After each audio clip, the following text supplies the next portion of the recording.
What's going on, everybody? It's Fade Dating Coach Elliot Scott, and as you can see by the title below, we're going to go over the things that a man, actually the number one thing a man needs to experience before he regrets it and runs back to you. So, jumping right into this, I actually want to start from the back end and work our way forward to a man pulling away. So, if I were to ask you, what makes men pull away? Or why does a man pull away and end up regretting it? A lot of you are going to give me the same type of answers. He doesn't like me anymore, pressure, we fight all the time, there's another woman involved, something like that, okay? And those are all true. But at the end of it all, you can put all that into a category where basically he has to experience and live this fulfillment of this fantasy he has in his head. When you're talking to a guy, okay, and he pulls away, he has a narrative in his head, ladies. Now, I know you all know this, but I really want to emphasize this because I think this is one of those like fundamental 101 things where women are all the way up here trying to figure out like all these elaborate things. But if you're talking to guys or guys are talking to his homies, he's like, nah, it's simply just this, right? It's the stuff I'm about to tell you. A guy who pulls away sees it more advantageous over here than he does over with you, okay? He sees, you might have assets, okay? Assets don't have to be just sex. Assets can be you're fun, you're awesome, you're hot. It could be the sex, it could be, the connection we have, whatever. But if there's a lot of liabilities that come with it, what ends up happening over time, unfortunately, this is just human nature, is our brain's wired to look out for threats and seems to autopilot things that we take or things that are, we should be grateful for. That's why we take things for granted. So an example I use of this is, we take high value things for granted every day. Our time on earth, who we spend that time with, our loved ones, friends, family. We take all this for granted. Food, water, shelter, the country we live in, all that. We got it. Hey, if you're in America, baby, you got it good, right? We take all that for granted because we have accumulated so much with it. We spent so much time experiencing it that we forget what it's like without it. However, he knows when he has this narrative in his head, his mind might wander or something. Like he knows what it's like not being over here, not having this, not having that, okay? So when you're talking to a guy and he sees the assets and the liabilities, the assets kind of get diluted. And then he's looking for reasons. This isn't all men, by the way. I know a lot of you are going to read this and be like, man, relationships, I see the comments all the time. Men are so fucking blah, blah, blah. I'm going lesbian. Men are so complicated. It doesn't have to be this complicated. Stuff like that. But this isn't all men. This is usually men who are unsure about you or unsure about a relationship, or emotionally unavailable, stuff like that. Their job is to keep you in the middle because they don't want to cut you off because they really like you, but they don't want to risk jumping. I guess they want to avoid risk either way. They don't want to cut you off because then they'll risk losing you completely because they do like the assets you offer, they're still there, obviously. But he doesn't want to commit to a relationship either because he doesn't know if you're the one or if that's what he's even looking for. Maybe he can't give you that. So he wants to keep you right in the middle.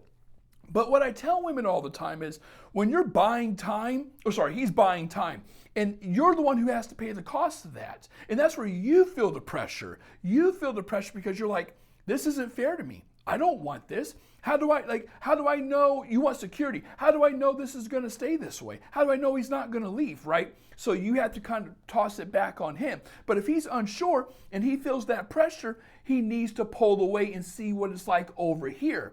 Now, to get him to regret everything, unfortunately, you have to cut him off and have him experience this. I'm not saying that in a way where it's like if you're a baby bird, the mom's like flicking you off and telling you, hey, fly or die.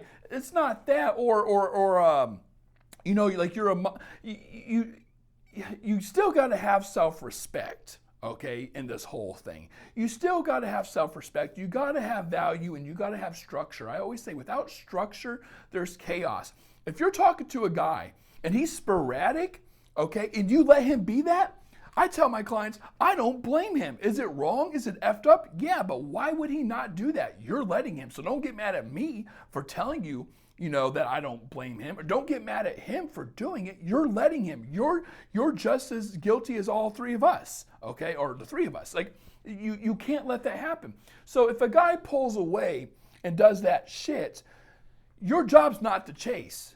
Your job's to realize I'm a high value woman. I'm not no, that's not okay, homie. And you have to start doing no contact. Now, if he realizes it and he's like, man, I effed up or I miss her, and he comes back around, don't take him back right away, ladies. The guy has to, what I'm trying to say with all this is there has to be repercussions to his actions of coming, going, leaving, all that. There has to be repercussions to it. Repercussions are the structure. They're the rules of the road, okay? Like, we know how to drive, but the reason we're, at least in America, well, it's still reckless, but, everyone knows the speed limit. Everyone knows red light, green light. Everyone knows pedestrians and crosswalks.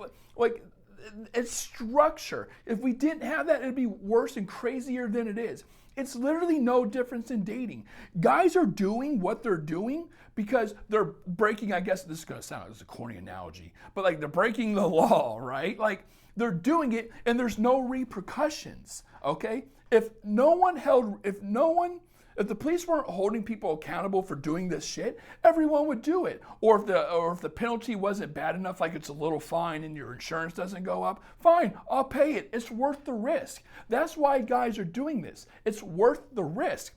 I can pull away, and I know you like me so much that if it doesn't work out, I'm coming back. No, ladies, if you want a guy to regret losing you, he has to experience what it's like over here. So that gets fulfilled, but he comes back home, knocks on the door, and the fucking door and the locks are changed, okay? Not literally, but you get what I'm saying.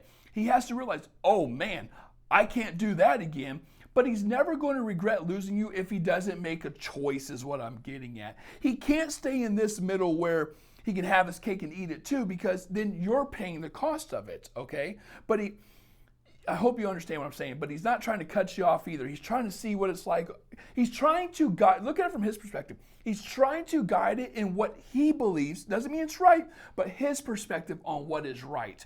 If he's not 100% happy or sure about you, it doesn't make sense for a man to stick around and go about this with you. Now, you're like, well, they do that though. Yeah, to get the benefits, whatever. But like I said, it's at the cost of you, or it's at the expense of you, right? Your time. But it doesn't make sense for a guy to stick around and do that when he's unsure about you and feel the pressure of a relationship when he can't give you one. So he's going to go run off and do this. But when he runs off and goes and does his thing and then you do no contact, that's how you create the opportunity. It doesn't happen every time, but that's how you create the opportunity for a guy to miss you, come back and realize, knock, oh shit, she's not here anymore. Oh, fuck. And then that's when the guy freaks out because he started with something, thinking he could get something better, and then he ends up with nothing, ladies. Now, if you want to know how to do all this, no contact, male psychology, the link's down below to my guides. I have 6 of them. Talk about all this stuff in my guides. Or if you want to work with yours truly one-on-one on making guys regret, understanding male psychology, me hearing out your situation, giving you the best option, game plan, whatever it is, situation. Again, links are down below. Ladies, I love y'all. Take care and peace.